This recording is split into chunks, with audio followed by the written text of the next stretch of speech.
Korban pembacokan di Ogan Ilir, Sumatera Selatan minta pelaku dihukum berat.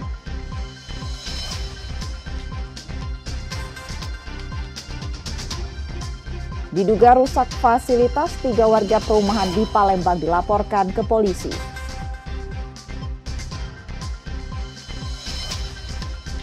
Talenta muda sepak bola Sumsel dipantau Asprof PSSI.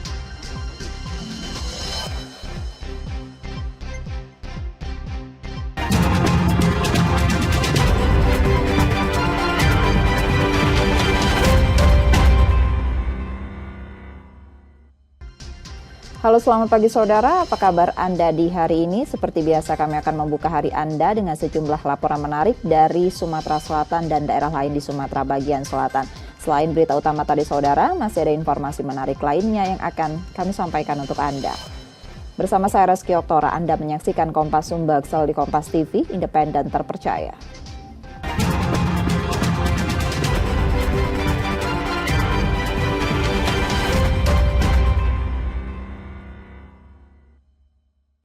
Kita buka informasi yang pertama hari ini saudara. Korban senjata tajam akibat masalah utang di Ogan Ilir, Sumatera Selatan minta pelaku yang merupakan temannya dihukum berat. Akibat perlakuan pelaku, korban saat ini cacat permanen. Iskandar, korban pembacokan di Ogan Ilir viral di media sosial beberapa waktu lalu, mendatangi Polda Sumsel untuk memberikan keterangan di Subdit 3 Jatan-Ras Polda Sumsel.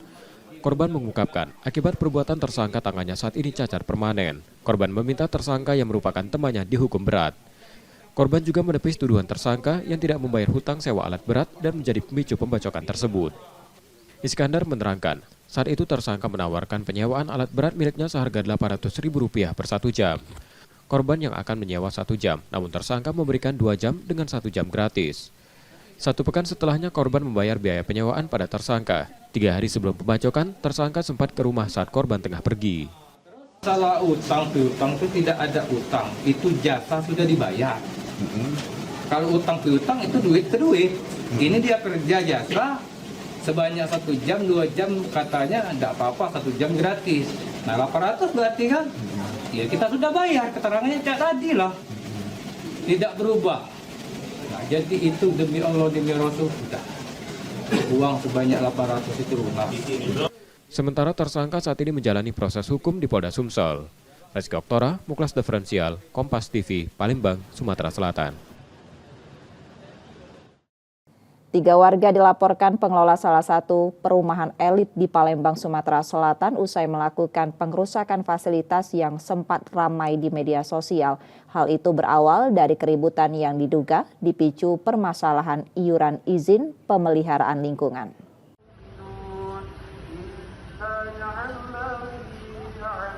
Pengelola salah satu perumahan elit di Palembang melaporkan 3 warga yang tinggal di perumahan tersebut ke Polda Sumsel usai terlibat keributan dengan petugas keamanan yang berujung pada pengrusakan fasilitas perumahan. Ketiga terlapor masing-masing TY yang diketahui merupakan anggota DPRD Sumsel, NH seorang PNS, dan AK. Salah satu dari terlapor juga melakukan pengancaman pada petugas keamanan menggunakan senjata tajam dan menutup jalan perumahan selama 12 jam yang menyebabkan kemacetan di sekitar lokasi. Kuasa hukum pelapor mengungkapkan, kejadian itu berawal saat fasilitas mereka dikurangi, yang diduga sudah tidak membayar iuran izin pemeliharaan lingkungan selama 7 bulan, dengan 1 bulannya dikenakan Rp550.000. Merasa tak terima mereka pun protes dan terjadi keributan, sehingga sempat ramai di media sosial. Ya, jadi pada hari ini, alhamdulillah sudah dilaporkan 3 laporan sekaligus kepada oknum-oknum yang memang jelas berbuat pidana pada laporan tersebut. Di antaranya ada 3 orang. Di pasalnya itu yang pertama adalah 406 ya, karena oknum-oknum tersebut melakukan perusakan di perumahan klaster tersebut, merusak fasilitas karena keberatan dengan masalah IPL kemarin. Laporan kini diterima SPKT Polda Sumsel. Reski Oktora, Muklas Diferensial, Kompas TV, Palembang, Sumatera Selatan. Satu pelapor, 1 terlapor.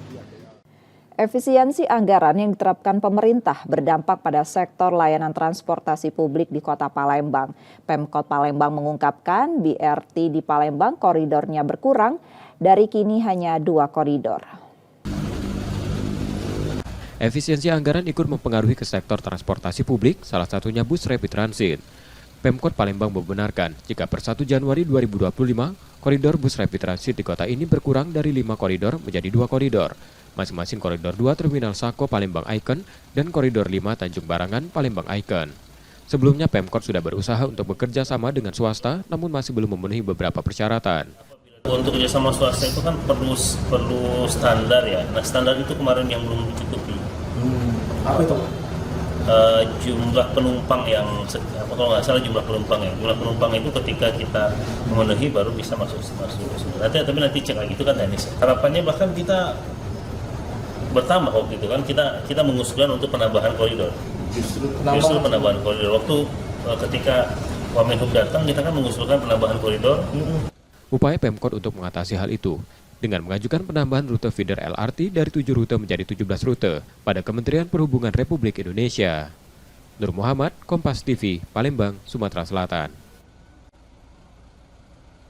Sorotan lainnya saudara akan kami hadirkan usai jeda, tetaplah di Kompas Sumbaksel.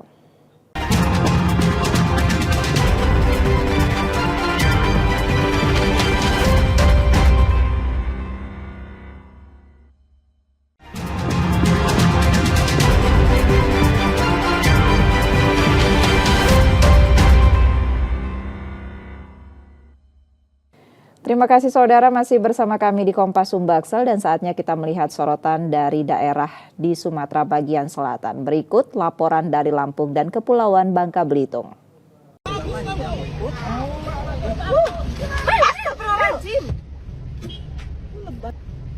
Polisi menetapkan pelaku penusukan terhadap petugas PO Damri sebagai tersangka dan kini sudah ditahan di Mapolresta Bandar Lampung. Sebelumnya, peristiwa ini sempat ramai di media sosial, di mana tersangka terlibat cekcok dengan petugas bus Damri yang saat itu sama-sama sedang mengantri bahan bakar minyak di SPBU Jalan ZA Pagar Alam Bandar Lampung.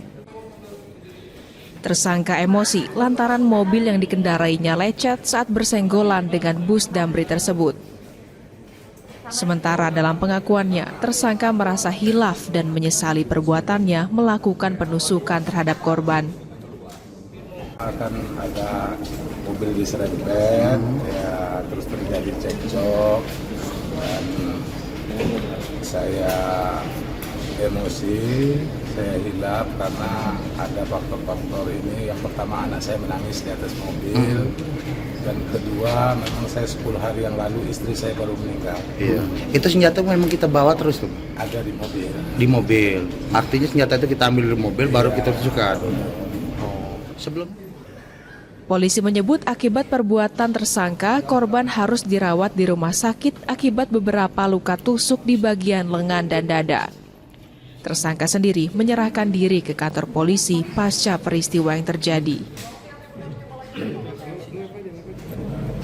Saudara AR ini yang kemudian kita lihat di video sempat dirangkul menggunakan tangan kiri oleh kita duga pelaku atau tersangka tadi.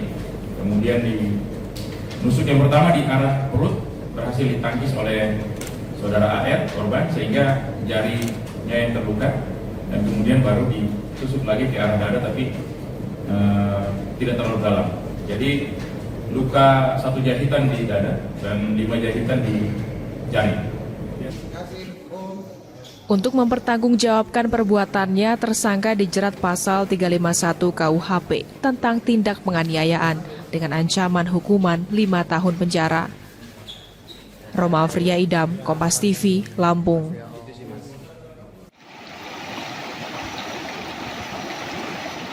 Tim SAR gabungan masih melakukan pencarian terhadap seorang anak berusia 2 tahun yang hilang di Sungai Umpu, Kampung Menanga, Kabupaten Huaykanan, Lampung.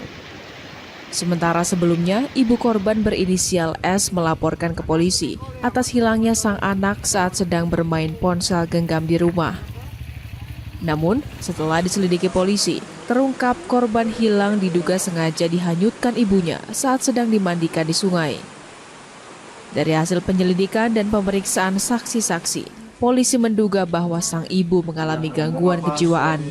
Hal ini dibuktikan dari keterangan seorang aparat kepala kampung. Yang ibu kandungnya mengatakan bahwa dia sedang menyuci di belakang, nyuci baju di belakang, sedangkan anak yang hilang ini main HP di ruang tamu, itu tidak benar.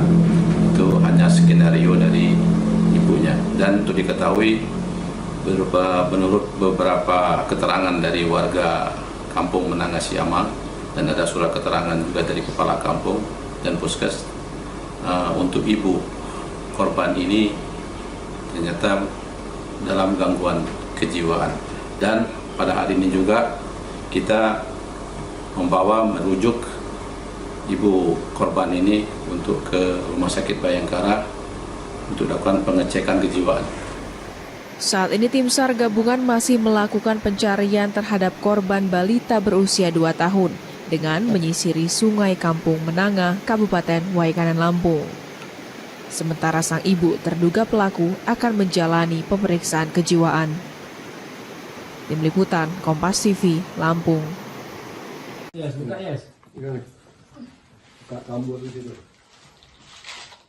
Pelaku berinisial Y dan S yang merupakan sepasang kekasih diamankan petugas di kontrakan mereka di kawasan Rangkui, Pangkal Pinang. Penangkapan ini dilakukan setelah petugas mendapat informasi mengenai aktivitas mencurigakan yang dilakukan keduanya. Dalam penggeledahan, petugas menemukan sebanyak 10 gram narkotika jenis sabu yang terdiri dari 35 paket kecil siap edar. Dari penyidikan sementara, kedua pelaku memulai aksinya sejak Januari lalu. Polisi pun kini tengah mengejar pelaku lain yang masuk ke dalam daftar pencarian orang atau DPO. Kita ada melakukan penangkapan terhadap pasangan kekasih, ya, saudara Y dan saudara S. Ini merupakan pasangan kekasih yang memang saling melakukan pengedaran, ya. Yang perempuan ini tugasnya meletakkan, ya, barang-barang yang telah dipesan melalui saudara S. Nah, kemudian pembayaran ini melalui saudara S. Jadi konsumen-konsumen yang memesan sabu-sabu ini menghubungi saudara S, kemudian diracik secara bersama-sama, kemudian yang meletakkannya di posisi-posisi yang telah ditentukan kepada konsumen ini diletakkan oleh saudara Y. Barang bukti yang kita temukan adalah paket-paket yang telah diracik sebanyak 35 paket dengan berat hampir 10 gram. Saat ini, kedua pelaku telah ditahan di Mapolresta Pangkal Pinang untuk menjalani proses selanjutnya. Akibat perbuatannya, kedua pelaku dijerat Undang-Undang Narkotika Pasal 14 Ayat 1 dengan ancaman hukuman 5-20 tahun kurungan penjara. Nanda Ardiansah, Kompas TV, Pangkal Pinang, Kepulauan Bangka Belitung.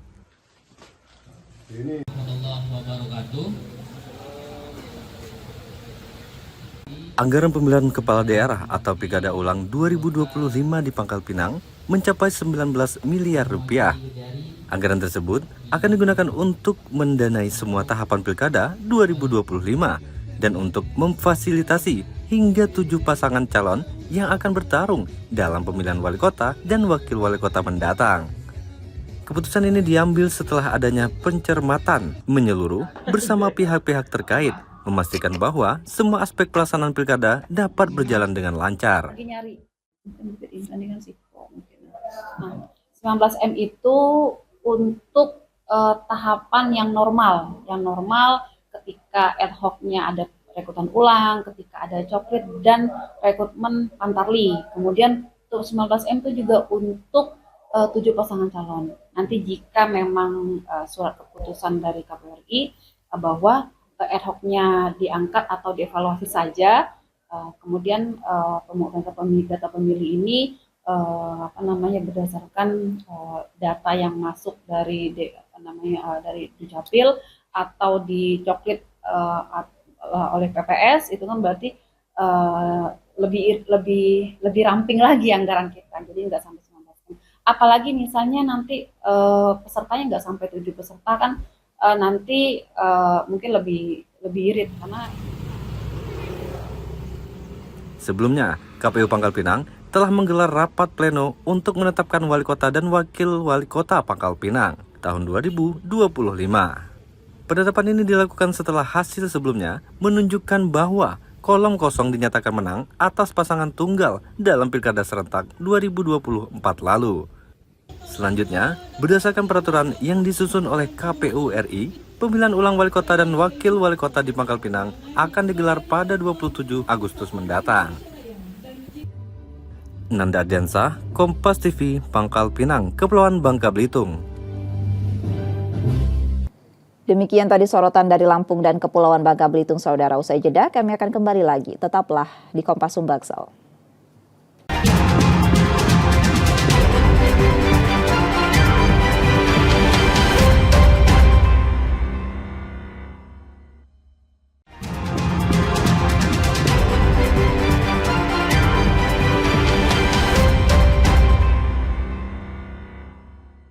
Masih bersama kami saudara dan saatnya kita melihat sorotan dari Bengkulu. Berikut laporan selengkapnya.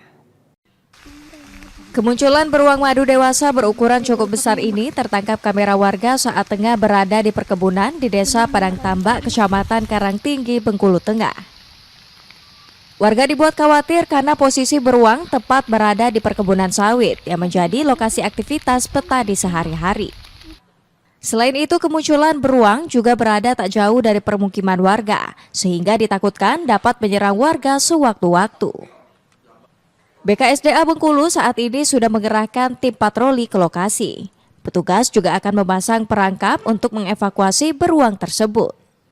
Kita langsung turun ke lokasi, ya, koordinasi ke desa, pihak kecamatan, Babinsa, koordinasi dan langsung cek TKP. Memang ada bekas tanda-tanda beruang berada di lahan masyarakat itu.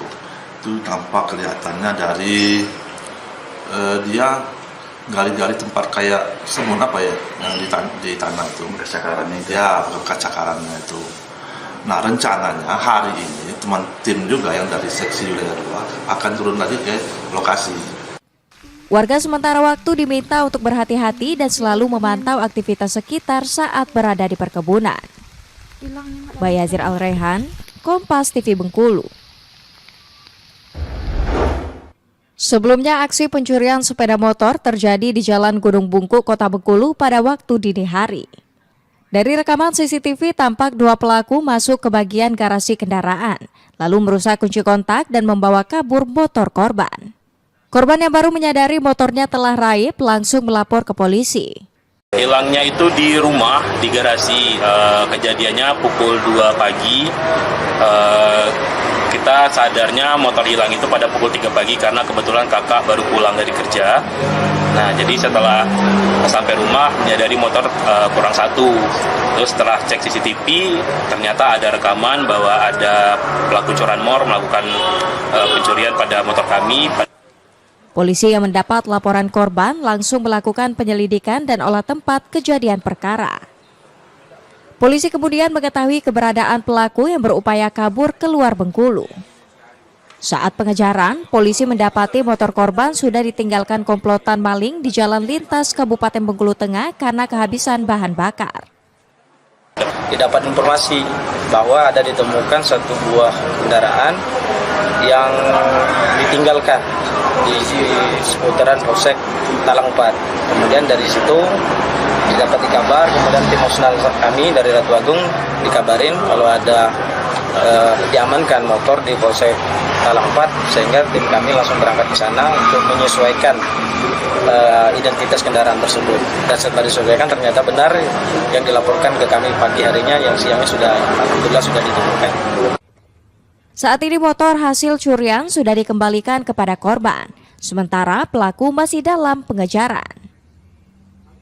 Bayazir Al-Rehan, Kompas TV Bengkulu. AS tak berkutik saat anggota Reskrim Polres Bengkulu Utara menangkapnya di kediamannya setelah dilaporkan atas kasus pencabulan. Mirisnya, aksi pencabulan dilakukan pelaku terhadap anak laki-laki yang merupakan tetangganya sendiri yang masih berusia 14 tahun. Peristiwa bermula saat korban meminjam sepeda motor milik pelaku untuk berbelanja keluar.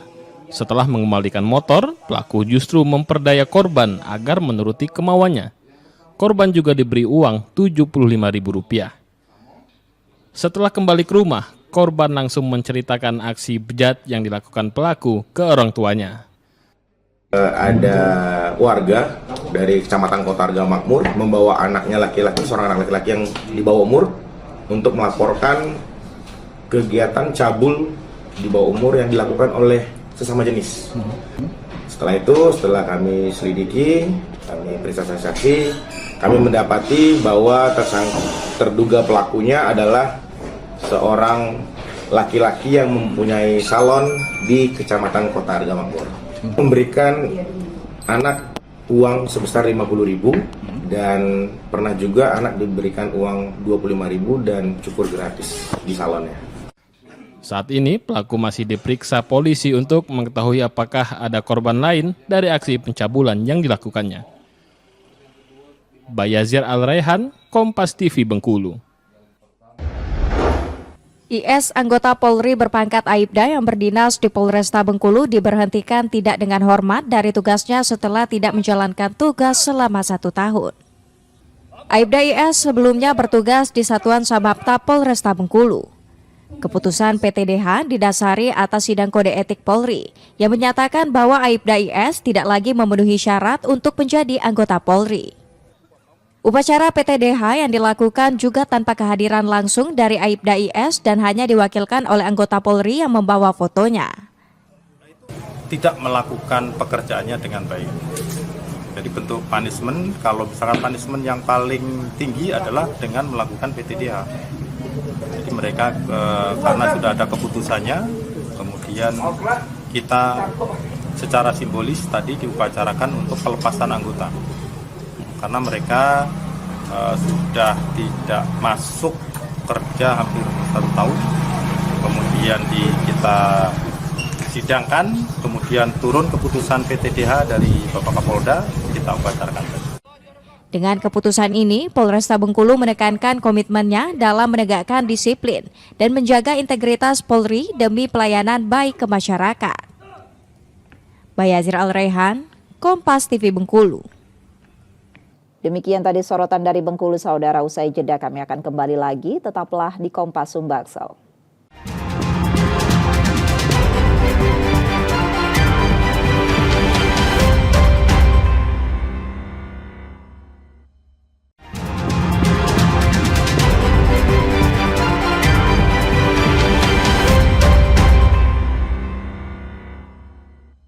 Terima kasih kembali Anda menyaksikan Kompas Sumbaksel.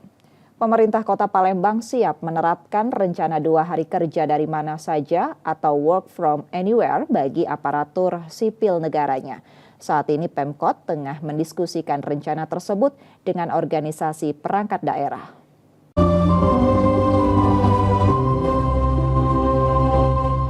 Terkait dengan rencana Badan Kepegawaian Negara yang akan menerapkan 2 hari bekerja dari mana saja atau work from anywhere, pemerintah Kota Palembang siap melaksanakannya.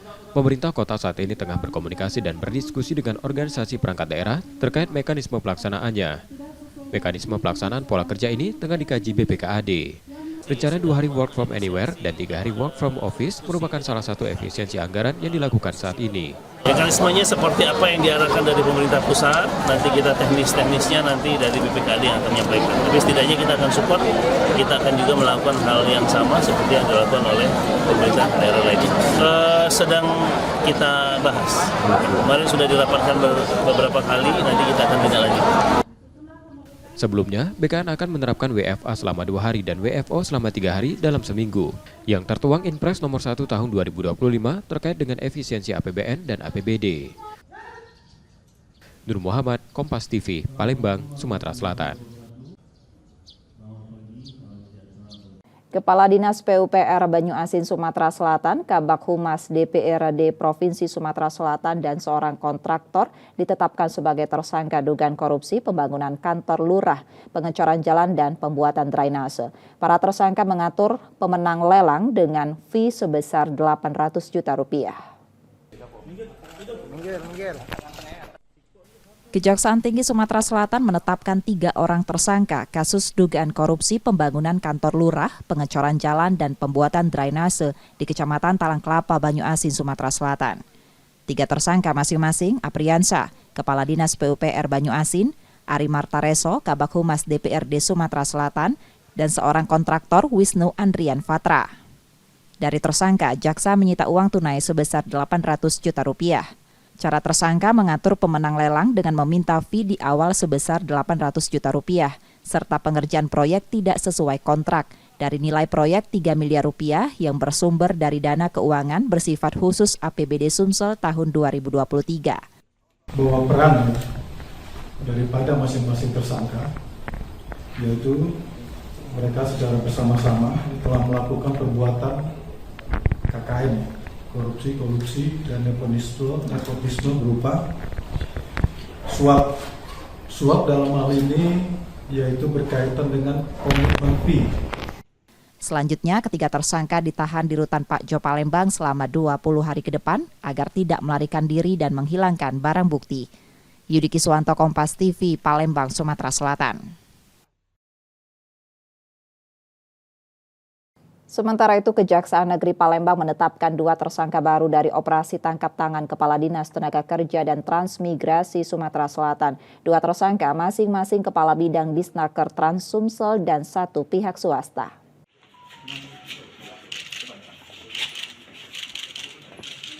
Firman Syaputra, Kepala Bidang Disnaker Trans Sumsel, dan Harni Rayuni, perwakilan dari PJK3 PT DAK, ditetapkan sebagai tersangka baru dugaan pemerasan investor di Dinas Tenaga Kerja dan Transmigrasi Sumatera Selatan. 2 tersangka baru tersebut berdasarkan hasil pengembangan tersangka utama, Kepala Dinas Tenaga Kerja dan Transmigrasi Sumsel, Deliar Marzuki, dan staf pribadinya Alex Rahman. Menurut Kajari Sumsel, Firman Syaputra diduga berperan dalam memfasilitasi serta mengakomodir aliran dana hasil pemerasan. Sementara itu, tersangka Harni Rayuni diduga berperan sebagai pihak yang memberikan sejumlah uang hasil pemerasan investor dalam memperlancar proses perizinan keselamatan dan kesehatan kerja. 2 tersangka baru dalam korupsi pemerasan ataupun penerimaan gratifikasi dalam penerbitan surat perizinan keterangan layak K3 pada Dinas Tenaga Kerja dan Transmigrasi Provinsi Sumatera Selatan. Yang kami tetapkan itu atas nama tersangka FP selaku Kabid Dinas Tenaga Kerja dan Transmigrasi Provinsi Sumatera Selatan, dan HR PJK3 Pembinaan PT Dia Aneka Teknik. Penetapan ini berdasarkan fakta dan data serta hati nurani yang kita jadikan pertimbangan, di mana masing-masing komponen dalam perkara ini sudah kita jadikan tersangka. Perkembangan lain nanti kita lihat di dalam proses persidangan. Selanjutnya, 2 tersangka ditahan di Rutan Pak Jo Palembang untuk penyidikan lanjutan. Yudi Kiswanto, Kompas TV, Palembang, Sumatera Selatan.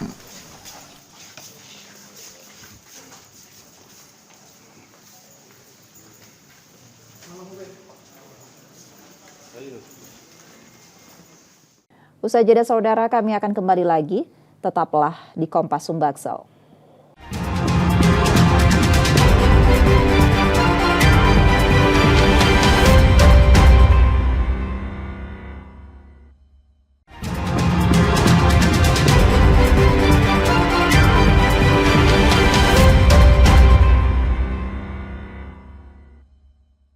Terima kasih saudara, masih bersama kami di Kompas Sumbaksel. Asosiasi Provinsi PSSI Sumatera Selatan sudah memantau beberapa pemain potensial yang turun di kompetisi Liga 4 Sumatera Selatan. Pemantauan pemain sudah dilakukan sejak penyisihan grup.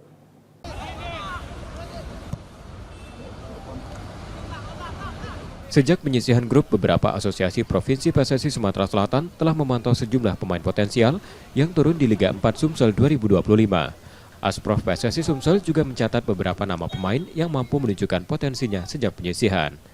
Beberapa yang masuk dalam radar Asprof PSSI Sumsel berasal dari berbagai posisi. Nantinya pemain yang namanya terdata akan dipanggil jika Asprof PSSI Sumsel membutuhkan pemain untuk mengikuti kejuaraan sepak bola nasional.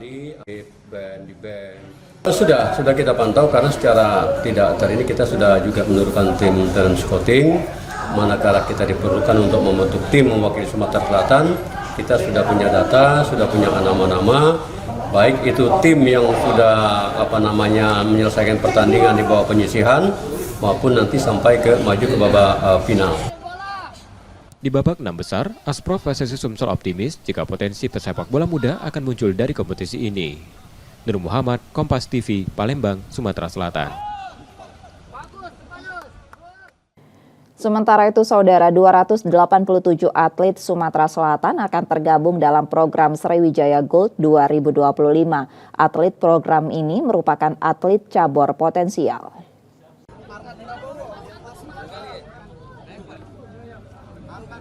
...287 atlet dari 39 cabang olahraga akan tergabung dalam program Sriwijaya Gold KONI Sumsel tahun 2025 yang merupakan atlet potensial. Para atlet yang terpilih masuk program ini akan dibina hingga 2028 untuk jangka menengah dan 2032 untuk jangka panjang. Atlet sudah memenuhi standar kriteria mulai dari elit berprestasi dan junior berprestasi. Dalam program ini, KONI Sumsel memberikan dukungan untuk kebutuhan perlengkapan hingga pendanaan.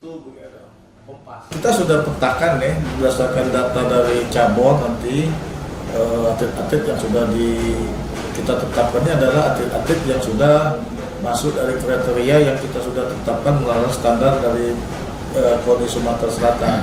Yang pertama atlet-atlet yang medali emas kemarin di PON, kemudian perak dan perunggu, kemudian atlet-atlet yang junior yang potensial yang ada di PPLP, SON dan di klub-klub yang ada di binaan di Pemprov Sumatera Selatan yang minimal dia sudah berprestasi secara nasional. KONI Sumsel mengajak pengurus cabur untuk menyukseskan program Sriwijaya Gold yang mulai digelar tahun ini. Nur Muhammad, Kompas TV, Palembang, Sumatera Selatan. Sorotan lainnya akan kami hadirkan usai jeda, Saudara. Tetaplah bersama kami.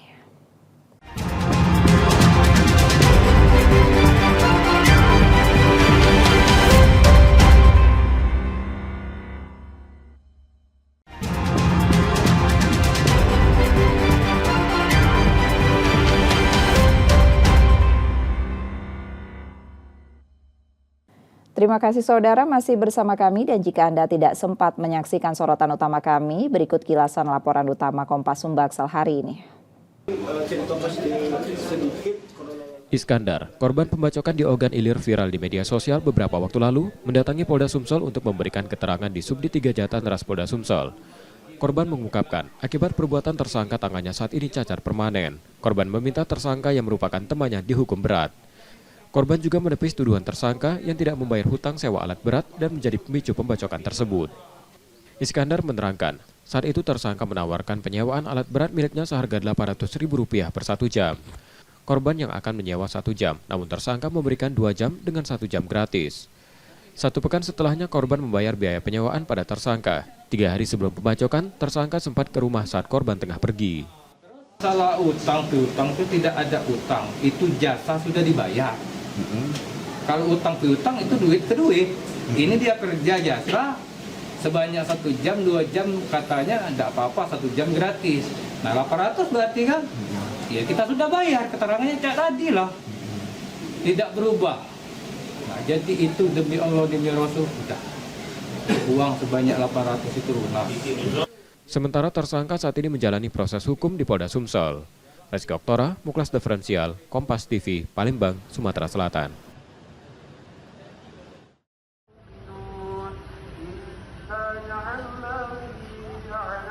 Pengelola salah satu perumahan elit di Palembang melaporkan 3 warga yang tinggal di perumahan tersebut ke Polda Sumsel usai terlibat keributan dengan petugas keamanan yang berujung pada pengrusakan fasilitas perumahan.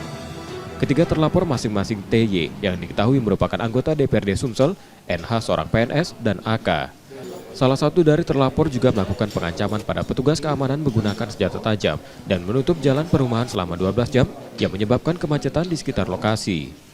Kuasa hukum pelapor mengungkapkan, kejadian itu berawal saat fasilitas mereka dikurangi, yang diduga sudah tidak membayar iuran izin pemeliharaan lingkungan selama 7 bulan, dengan 1 bulannya dikenakan Rp550.000. Merasa tak terima, mereka pun protes dan terjadi keributan, sehingga sempat ramai di media sosial. Ya, jadi pada hari ini, alhamdulillah sudah dilaporkan 3 laporan sekaligus kepada oknum-oknum yang memang jelas berbuat pidana pada laporan tersebut. Di antaranya ada 3 orang. Jadi pasalnya itu yang pertama adalah 406 ya, karena oknum-oknum tersebut melakukan perusakan di perumahan klaster tersebut, merusak fasilitas karena keberatan dengan masalah IPL kemarin. Laporan kini diterima SPKT Polda Sumsel. Reski Oktora, Muklas Diferensial, Kompas TV, Palembang, Sumatera Selatan. Satu pelapor, 1 terlapor.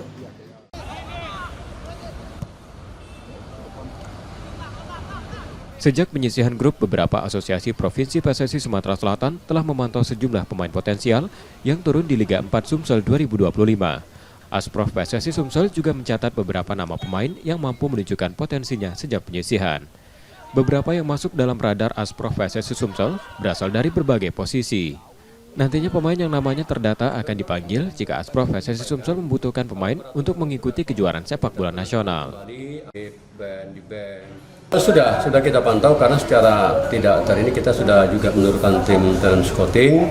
Manakala kita diperlukan untuk membentuk tim mewakili Sumatera Selatan, kita sudah punya data, sudah punya nama-nama, baik itu tim yang sudah menyelesaikan pertandingan di bawah penyisihan maupun nanti sampai maju ke babak final. Di babak 6 besar, Asprof PSSI Sumsel optimis jika potensi pesepak bola muda akan muncul dari kompetisi ini.